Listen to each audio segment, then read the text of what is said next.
Hi, everyone. I'm Gretchen Baumgardner. I'm the Water Policy Manager here at Scottsdale Water. That means I manage our water resource portfolio. I also recommend policy and update leadership here in the water utility, as well as city management and council. I liaison with our partners at other cities here in the Valley, as well as SRP, CEP, and the Arizona Department of Water Resources. All right, today I have a lot of presentations I've done in the past on our water resources portfolio. As we've walked through the shortage on the Colorado River system, a lot of the content and messaging and presentations have really kind of got in depth and talked about the Colorado system, as that's a really major component of our portfolio and an important component to Arizona. So a lot of what I'm going to talk about today is what's happening on the Colorado River, the shortage, how it affects the state, how it affects Scottsdale, and all the conservation messaging and programs we're doing in response to that, and what we've done in the past, and just how we're heightening things. Let's talk first about Scottsdale. We're here in Scottsdale. As you know, we are long and skinny. So the figure on the right, we go all the way down to almost the 202, all the way up to North Scottsdale, just about to Carefree. We are currently about 250,000 folks. Now it's just a little bit underneath it based on the last census. The Maricopa Association of Government does a lot of analytics over a lot of things, and one of them is population. They have us at build out about a little over 310,000 folks in our city. When we're talking about our water accounts, we have around 94,000 individual water accounts. Now, the vast majority of those individual accounts make up for single family resident. About 90 to 95% of our accounts are single family resident.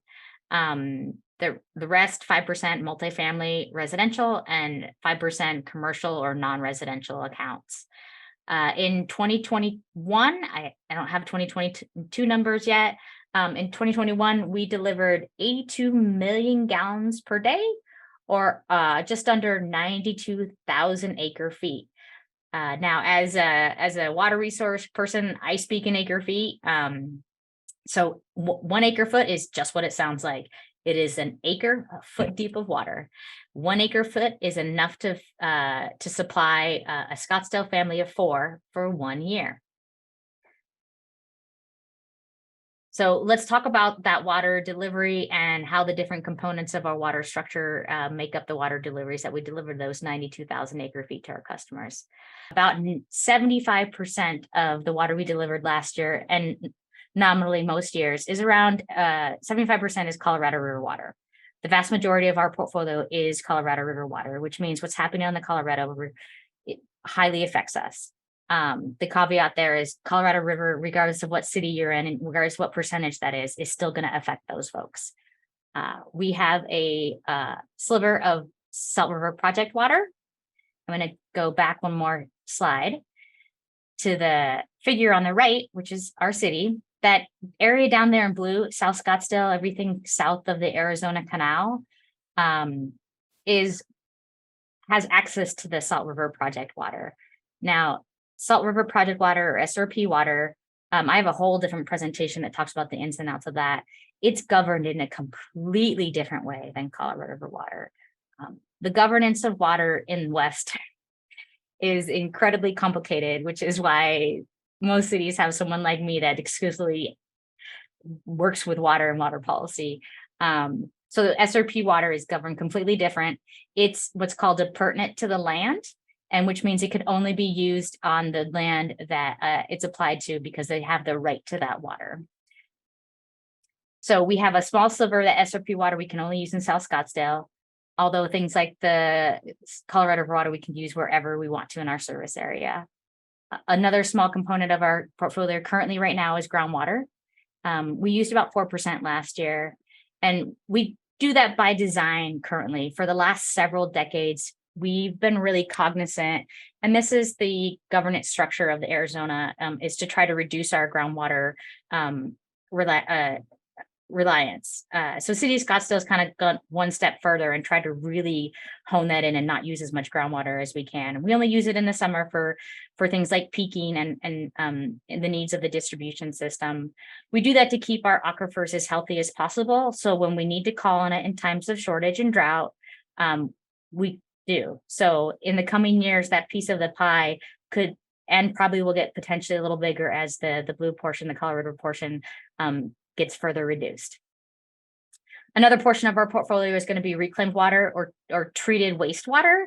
Reclaimed, or what we call effluent in the industry, is just that. It's wastewater that's been treated to a high level standard. We deliver that to portion of it to turf irrigation. A lot of the golf courses up north of the 101 have access to that water. We just had the Phoenix Open last week. If anyone was up there, that grass is irrigated with reclaimed water. So even though 2 slides ago I talked about how the vast majority of our water accounts are single family resident, whereas if you parse up the pie of the water actually delivered to our different accounts, 50% of our water is delivered to single family resident. 16 is multifamily, condos, townhomes, apartments are multifamily. And then about 14% is commercial. And it's important for us to understand the makeup of our city and how we have a conversation with our folks when it comes to our conservation programs. Other cities in the valley, those single family resident, the usage of water is that piece of the pie is a little bigger. They have structural differences in their conservation programs because the structural differences of the pieces of pie that make up their customer base. We want to make sure that we have a really great program for the single family residents to use for conservation, but also the multifamily and commercial components of our service area. The conservation programs need to be geared towards those specific services and those customers. So let's just dive right in and talk about the Colorado River. So how is it governed? Where are we at? Why are we at where we're at? So this figure here is the figure of Lake Mead since the inception of Hoover Dam, since it was built back in the 30s. This is the level of the lake. It ebbed and flowed. They built Hoover Dam. They built Glen Canyon Dam, and Lake Powell started to fill. And then you can see as we get into past the year 2000 in the right-hand portion of the graph, Lake Mead starts to drop lower and lower and lower. The federal government back in 2010, 2009 did some things between Powell and Mead, raised it a little bit, but then it continued to decline. And we're at where we're at today. One of the factors that get us to where we're at with Lake Mead, we're in a 20+ year drought conditions in the watershed. We're also seeing what's called aridification or warming of the climate. And I'll talk about that in another few slides. And then there's something called a structural deficit in the system. The system is over allocated. As the system goes lower and lower, Lake Mead is not a bucket. It's more of an upside down trapezoid. As the system goes lower and lower, it's harder to dig out of that because the volume is low and it's harder to refill that volume. Looking at that figure and how the system is the way it is in a different year, in a different kind of context. This is a figure that talks about the flows of the river. So over the last century before the year 2000, the river on average has given about 15.2 million acre feet. Now the system is allocated at 16.5 million acre feet when you include Mexico. Over the last 2 decades, since the year 2000, the river system has on average given 12.3 million acre feet. So you could see the deficit between 12.2 million acre feet and 15.2 million acre feet. That's that 20-year drought that everyone has talked about. If you open a newspaper and read about it and talk about how we've been in a 20+ year drought, it's the fact that the system has not given us what it gave us the last century. So let's talk about how the system is allocated. And when I said it was over allocated, I'm going to talk a little bit about that here. So back in 1922, so it's been over 100 years now, the 1922 Compact. the 7 basin states, California, Nevada, Utah, Wyoming, Colorado, New Mexico, and Arizona, all got together, and that was not a pleasant conversation. And they fought over the water, and they decided how they're going to allocate the water. The 1922 Compact did that, and it divided the system into 2. The upper basin, Wyoming, Utah, Colorado, New Mexico. Upper basin gets 7.5 million acre feet. And the lower basin, California, Nevada, and Arizona get 7.5 million acre feet for a total of 15 million acre feet. Mexico is a part of this system, and in 1944, a treaty was signed with them, and they get 1.5 million acre feet. That's 16.5 million acre feet this system is allocated. I'm going to go back to this slide. The last century, since 1906 to 1999, the system has given 15.5 million acre feet. So even that century, when we thought the system was healthy, it's still overallocated based on the 16.5 million acre feet. Now, if you look at where we're at right now, around 12 million acre feet, you can see the difference between 12 million acre feet and the system being allocated at 16.5 million acre feet is quite the differential. Now, the wonderful thing about Western water is there's something called first in time, first in right. There is a priority system to water. When water is reduced and there's that differential between the right of the water and what the system can actually give, everyone doesn't get cut in the same manner. If you have a priority right, your right is much more stable than if you have a junior right. Those junior right holders get cut first. So, as an example, Arizona and California, we're not necessarily going to talk about Nevada because they have such a small share. California has senior rights to Arizona, which means on the system, Arizona gets cut first, gets cut a lot before California even budges. Within the state of Arizona, you can see if you look at that chart there on the right, there is a priority system inside Arizona. There's 2 different buckets, and those buckets are actually more complicated than I'm going to make it sound. There's on river rights. So those folks that own river those folks on the river that own water, like Yuma or the Colorado River Indian tribe, they have senior rights to the Central Arizona Project.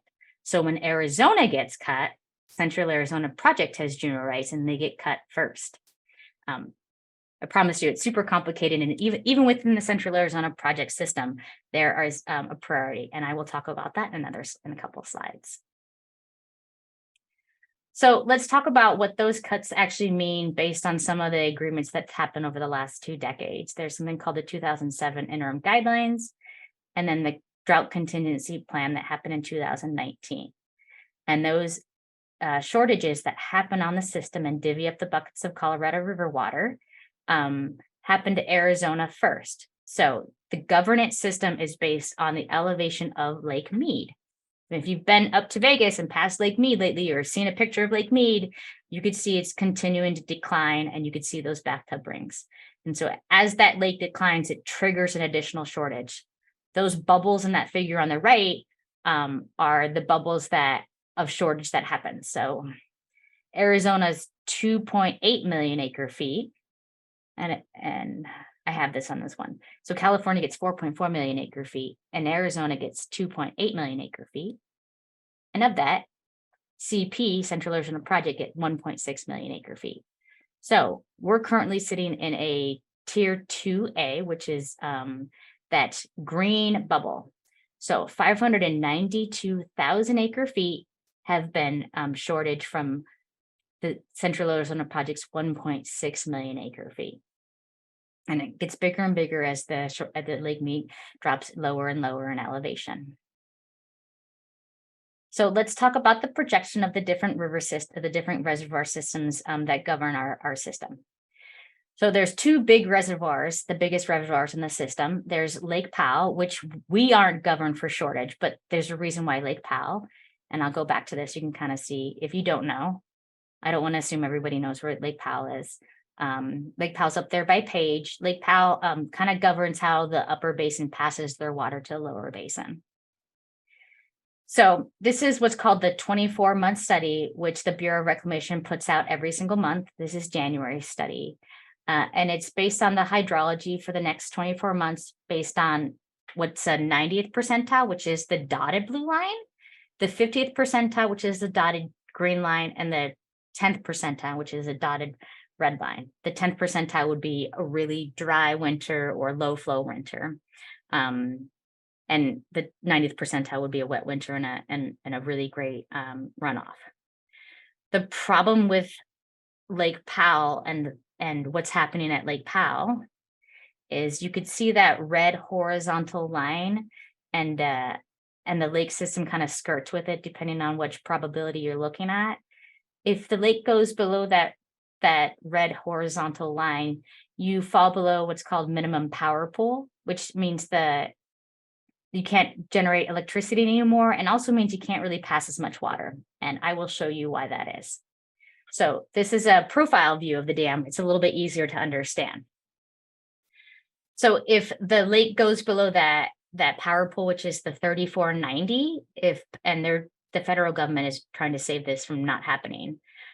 If it goes below that, not only can you not generate electricity before, which a lot of Upper Basin is reliant on, as well as the Navajo Nation, it's also harder to pass water. It can't pass the big tubes as it was engineered for. It has to pass some bypass tubes. That kind of horizontal leaning line, blue line, the lighter color one. It's not as big. It doesn't pass as much. It's been engineered to do so, but it's never been exercised to do so either. So there's some feasibility to whether or not the lake system can actually pass that amount of water. That is, the federal government, this is super problematic. So they've actually been holding back what they're obligated to pass from Lake Powell to Lake Mead. So even on average is 7.5 million acre feet that they have to pass from Powell to Mead.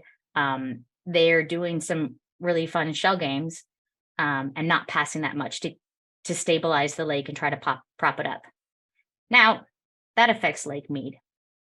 If you don't pass as much water from Lake Powell and Lake Mead, obviously it affects the elevations of Lake Mead. So this is the 24-month study of Lake Mead. Over the last year to two, I've seen this graph really reduce in probability. And we'll kind of talk through what's happening on the winters up in the Rockies in a second. So what this does is this showcases where is Lake Mead and what's the probability of it triggering future shortages. So this blue horizontal line I just pushed is a tier 1. This one is a 2A, which we're in currently. This one is a 2B, and this one's a tier 3. So as the lake levels hit each one of those demarcation line, it creates an additional shortage, which means water gets cut from basically Arizona in a higher manner. You can see that there is a potential for us to go into tier 3 sometime in the near future. Basically, that dotted green line, which is the 50th percentile, the most probable happening on the river. So a tier 3 shortage is absolutely probable in the near future. So let's talk about why the system is doing what the system is in the last couple of years. So we know that there's a great snowpack this year.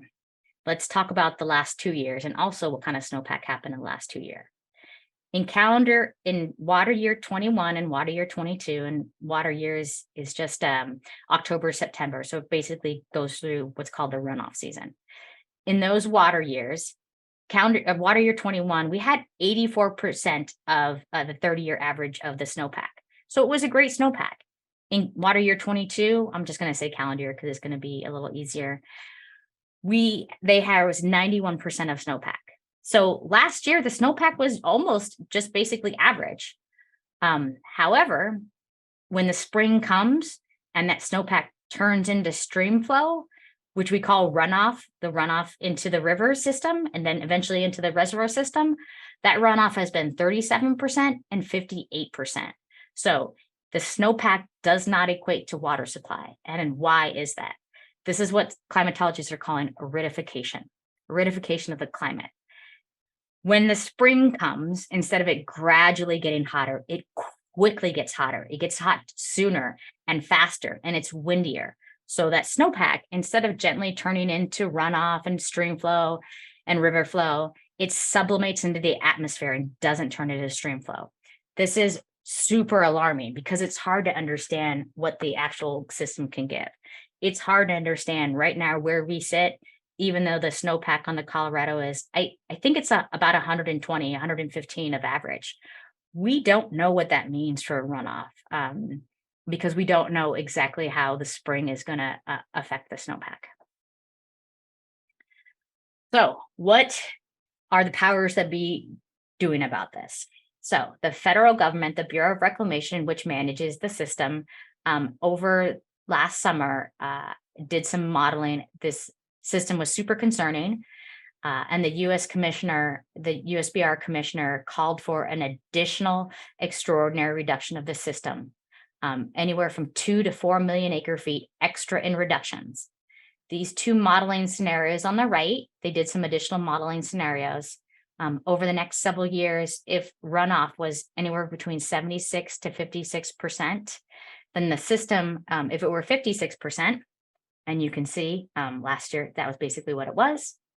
If it continued to stay at 56%, the system would crash, which means Lake Mead would go to dead pool. It couldn't pass any more water. You couldn't get any water out of Lake Mead anymore, which would affect everybody, including California. So the federal government has asked everybody to reduce and use less and call for an additional reduction in the next couple of years to try to stabilize the system. The problem with that is that the states can't agree on who takes those cuts. This is extraordinary outside of the governance system, which means there's some legality to this. California is fighting this a bit, and that is an understatement. Recently, the basin states got together and came up with a plan. However, no one can seem to agree on what this looks like. So the basin states and the federal government are still trying to figure out how to save an additional 2 to 4 million acre feet, which means that there's a lot of uncertainty in the system. There's a lot of questions that the state can't answer. There's a lot of questions the cities can't answer because we don't know what's going to happen yet. We can only attempt to make some assumptions on what could happen. So when I talk about the priority system inside the Central Arizona Project, and remember I said there's a water priority system to not only the 7 basin states, but also the lower basin states, and also Arizona, and also the Central Arizona Project. So let's talk about the priority system in the Central Arizona Project and how we take cuts, because that's where we get our water from.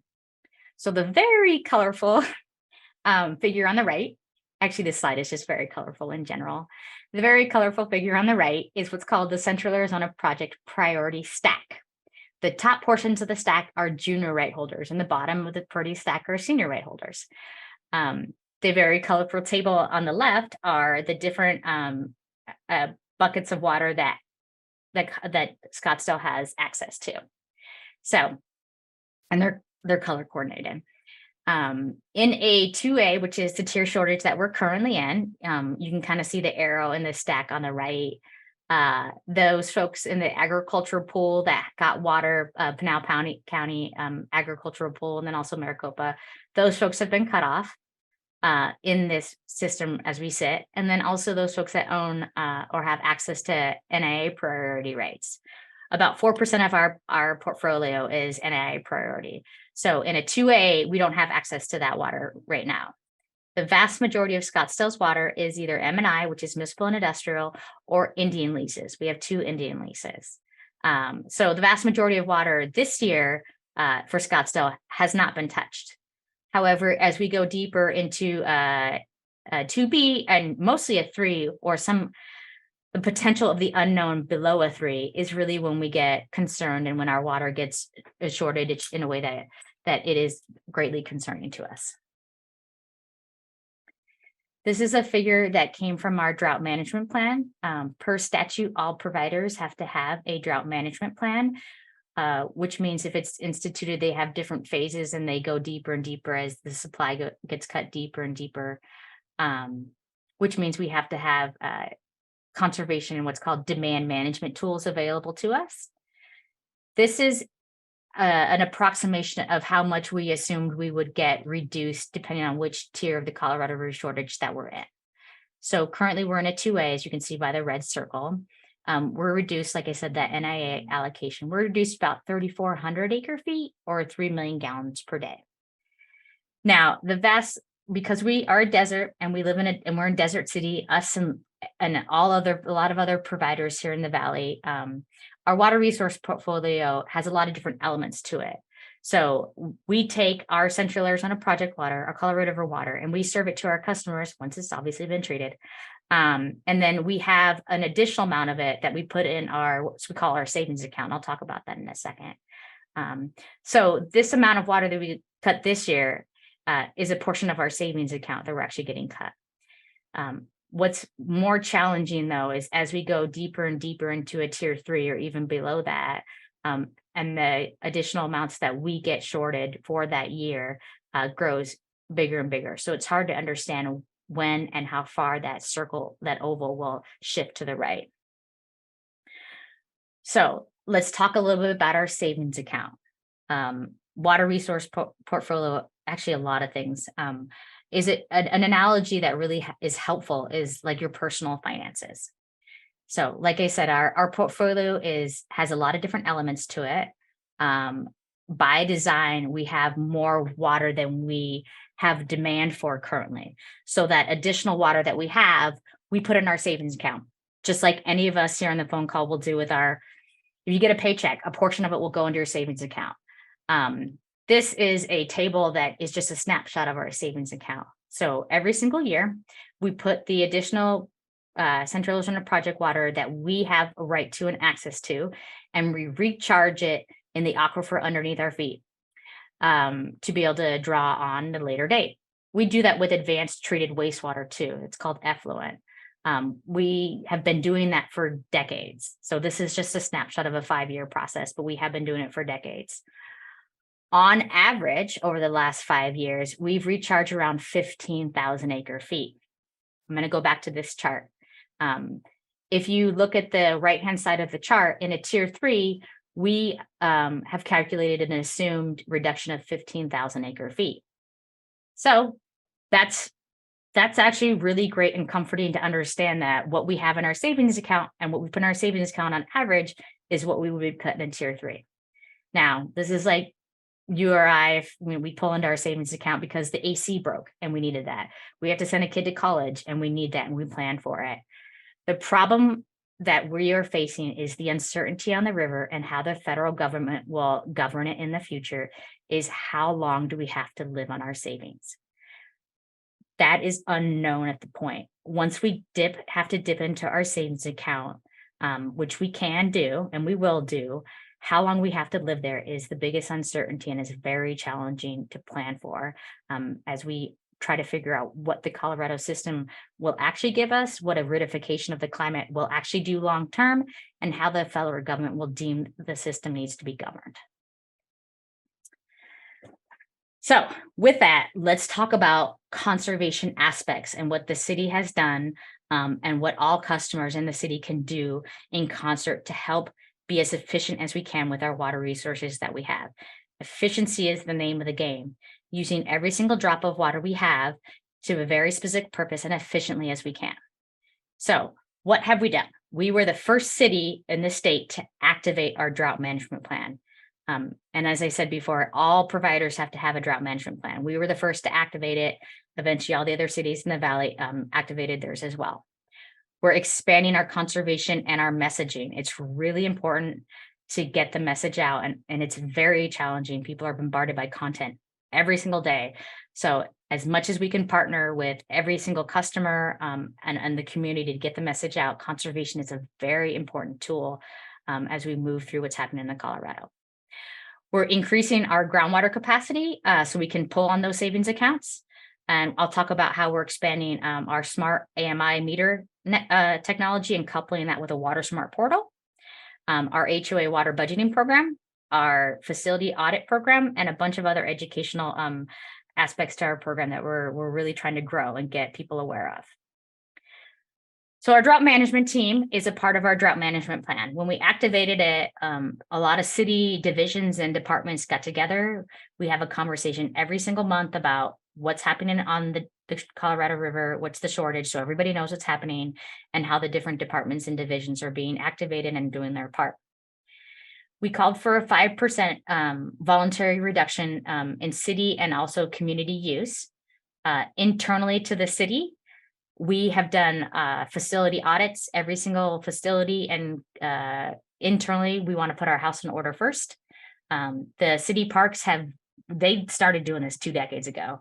Our city parks are amazing in that they are have started saving water again 2 decades ago. We don't overseed in the winter any of our parks except for 2 very specific small areas that are functional areas for the community. And we invest in smart irrigation technology and try to be as efficient as you can with the parks. We have done facility audits, like I said, at every single facility. A big component of water usage in a commercial installation, like a city facility, is cooling towers. Cooling towers are basically, simply put, is like a giant evaporative cooler. Now, by using an automated controller, you can really hone in and be as efficient as possible. So the water department purchased 7 controllers as a pilot program, and we've already saved 8% of water and I think a couple million gallons on those controllers. We're currently working with SUSD on some of this stuff to help them purchase some controllers and save water as well.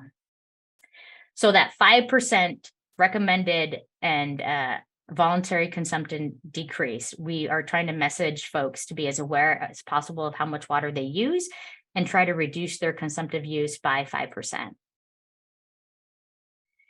One of the ways that any of us can do this is we've invested what's called automatic meter infrastructure. Now, when you get your water bill in the past, you probably get it and it gives you a lump of your water usage for a monthly basis. If you use 20,000 gallons a month or 30,000 gallons a month, and if you use that much, you probably have outdoor irrigation. It doesn't help you to really hone in on your water usage if you just get one chunk of water usage. It doesn't help anyone. Just like with your electric bill, if you've got one chunk of electricity, it doesn't help you hone in on how you can really get deeper and deeper. So an AMI technology will give you hourly usage of your water, and will also give you a leak alert notification if you sign up for Water Smart, which is coupled with the AMI meters.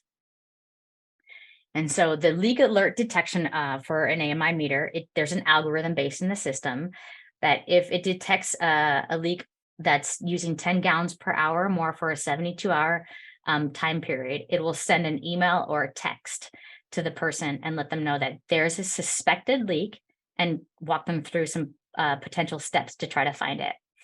This is an old screenshot I actually took about a month or 2 ago. So when I took this screenshot, there is approximately 40,000 leaks detected for a 146,000 gallons per hour potential rate. Now, you don't get these alerts unless you're signed up for it, and only 10% of eligible accounts are signed up for it. So we're trying to find ways to message folks to really get them signed up for the Water Smart portal. And you do that through the e-services and your normal water account. And there's an FAQ page on the Scottsdale page that talks about Water Smart and how to sign up for it. When I mentioned the facility audits programs we have initiated, a lot of times when we talk about conservation, we talk about what the homeowner can do. And that's a really important component. As I mentioned before, 90 to 95% of our accounts are single family resident. It's also really important to talk to the commercial customers. So that's what we're doing with our facility commercial audits. We did it internally with ourselves, and we'd like to do it externally too. We are working with SUSD and doing audits on a lot of their facilities, a lot of the schools, to help them find ways to be a community partner and really hone in on their water usage and be as efficient as possible.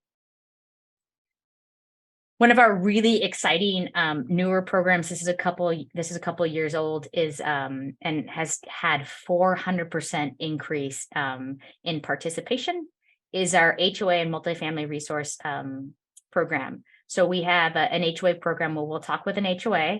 That figure on the right, which is also another colorful figure, evaluated this particular HOA's 5-year water usage And then we overlay it with a GIS enabled water budget based on the very specific plants and grass in that HOA. And we give them a water budget of how much water they need based on the seasonality of our desert climate. And you could see that a lot of HOAs have a tendency to actually, a lot of folks who have outdoor irrigation, we all have a tendency to overwater and we're not even aware of it. So a lot of these programs are just helping make people aware that during the winter time, you do not need to have your controller, whether you're a commercial entity, an HOA, or a resident. Your controller does not need to be the same way in this program, the same way in the summer as it is in the winter.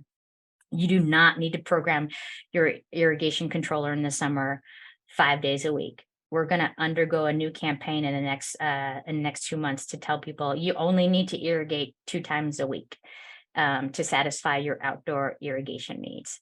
And it's a message that most people are not aware of, and we're really trying to get that message out. I have inside my conservation budget, we have a number of funds that we can give folks for our rebate incentives. And this is just a slide that talks about how we have drastically increased our community response and interest in all of our conservation programs. We have a swath of incentive rebates. We'll give money out. If you want to take out some of your non-functional turf, non-functional grass, like your front yard grass, we have one of the most robust turf removal rebates in the valley. We give $2 a square foot for up to $5,000. A lot of those programs have increased by 200 to 400% increase. Council is aware of this, and I can spend as much money as necessary to give people the incentives available that they want to save water. So we have a lot of really great incentives for both commercial and residential applications. And with that, this is my last slide. I'm sure I'll have a decent amount of questions. But what we as the city, and we're partnering with other valley cities as well, because most people we don't always recognize boundaries, right? If we live here in Scottsdale, some of us work in Phoenix. If some people maybe live in Chandler but work here in Scottsdale. So we all have those boundaries, but we don't always recognize them. If something happens here in Scottsdale, it will be felt in Phoenix. If something happens in Tempe, it will be felt in Scottsdale. So it's really important to work with our partners across the valley and in Arizona, and here as residents and community members in Scottsdale. It's really important to understand how we use our water and to be as efficient as possible. And there's probably a program that we have that could help you do that.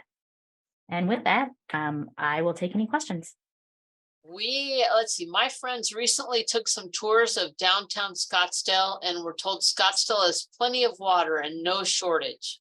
How can we respond to that? It really depends on obviously who you talk to, but I think, like I mentioned before, we're all bombarded by so much content that it's challenging no matter what business you're in to really get the word out. So I think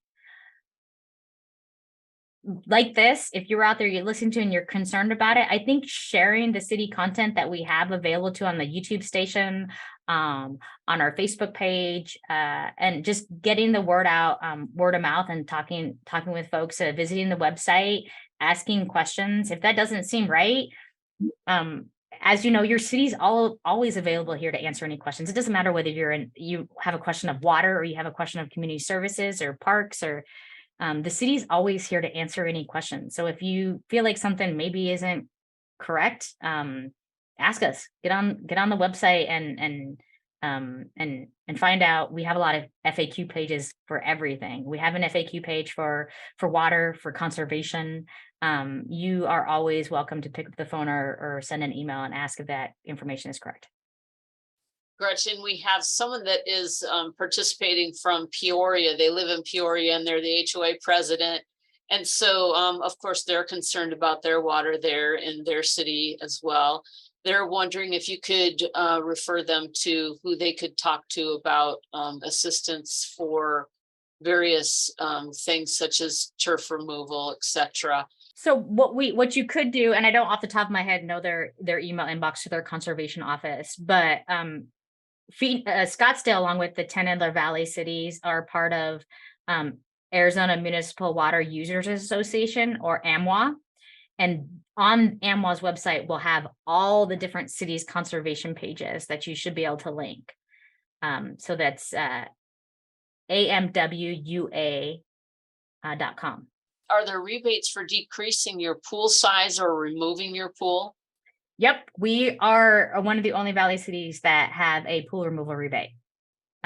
So if you go on Scottsdale's website and keyword search water or water conservation, you will get to the conservation page that talks about the rebate. We have a pool removal rebate. Gretchen, do you see at any point where water conservation will become mandatory? There is some conversations amongst the valley cities for that potential to happen. Some of it's going to depend on what happens on the Colorado River. I know, anecdotally, you always hear folks moving here from other states, Texas, Colorado, and ask, why don't we have things like watering days? That is something we are examining, and able to really get conservation, build a higher conservation culture. Now, Arizona has a great regulatory framework. We have done conservation for decades. What we need to do next will probably be more. We will probably have to walk through what heightened conservation programs look like. So I definitely see the potential for having to really examine and review some of those things. And it's going to be a hard conversation for all of us to have. So none of that stuff is out of the realm of possibilities. All the valley cities, the state government, the federal government are working as hard as possible to find, and I'm not going to say solution, because most people, when I have a conversation, they want that silver bullet. It will be a suite of things that we have to do. So the solutions to get to a point that we can continue to have a healthy, vibrant economy, but also be resilient and sustainable in our water usage. And so it will take a number of things. Conservation will be one component of those. So it's a challenge to answer almost all of these questions, because there's a lot of unknown, but everybody is a variable in the solution. Gretchen, as always, it was entertaining, because you are just bright and cheery and your smile is nice, and it's a kind of a dichotomy between the information you're sharing. But really, we thank you, and we hope to see you back in another 6 months or so, and maybe we'll have a really mild spring and the snowpack will just gently melt and our water levels will look better for us. I'm hoping and praying for all of that. So we've got to think positive. And with that, I'm going to go ahead and bring us to our closure. We thank you for your time, and Gretchen, we thank you for your time, and I hope you all get out and enjoy this beautiful day. All right, take care.